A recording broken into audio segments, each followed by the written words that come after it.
Hi, welcome to the first edition of Real Estate Now. My name is Kendra Obrist. I'm the broker and owner of Florida Sands Realty here in Pompano Beach, Florida.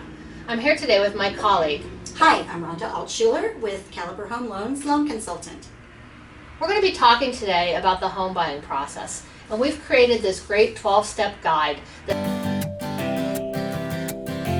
helps you along the path to home ownership. We're going to be starting at the top today with step number 1.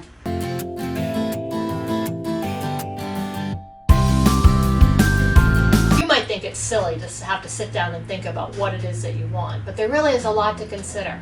You need to think about what type of home you want. Do you want a condo, a single-family home, a townhouse, a villa, a duplex so you can get income from one side while you live on the other? There's really a ton of stuff that you need to consider. Single story, two-story. Do you need a garage? Do you want a swimming pool? What about a washer and dryer? Are you going to have pets? I can't tell you how many things that there are that you really need to think about. Wow, that really is a lot of stuff, Kendra. How do you help to guide your customers with what's going to be best for them? Well, we usually sit down at the beginning of the process and talk about it. And I ask them questions like, how do you live? What do you guys do when you're at home? Do you have 2 cars? Do you have 3 cars? Do you have a dog? Are you going to have a dog? What do you think about having kids if I'm talking about to a young couple? You really have to talk through the scenarios and really explore with them how they live their lives and spend their times at home to understand what type of home is going to be best for them. And maybe even to think about how long are they planning on living in that first home or second home. That is perfect and really important. People sometimes think, oh, I want to live there forever, and it's really hard to think about forever. So I encourage my customers to think about a 5-year horizon and just say, what do I think I'm going to be doing and wanting to be in my life in 5 years from now? It's kind of like your business plan. Yeah, basically. And sometimes it's only 3 years, or sometimes you can't think about more than next year. But right, that's true. Yeah. So that's how we get started. Makes sense. Okay, now you have a pretty good idea of what you want in your new home. It's time to think about where that home is going to be. You can change a lot of the what over time. It's really hard to change the where unless you move again.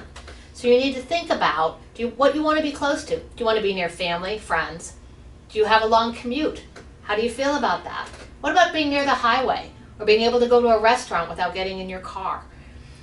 Going to the beach. Ah, the beach. I love going to the beach. That's a good one to think about. The beach and other hobbies. Do you like to ride your bike, and are there bike paths nearby?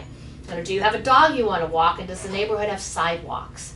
As you think about these things, you might find yourself overwhelmed, especially if you don't know the area well. And if you don't know the area well, your realtor will be your best friend as you think about where your new home is going to be. Now that we've talked about the what and the where, let's talk about when is the right time to start thinking about these things.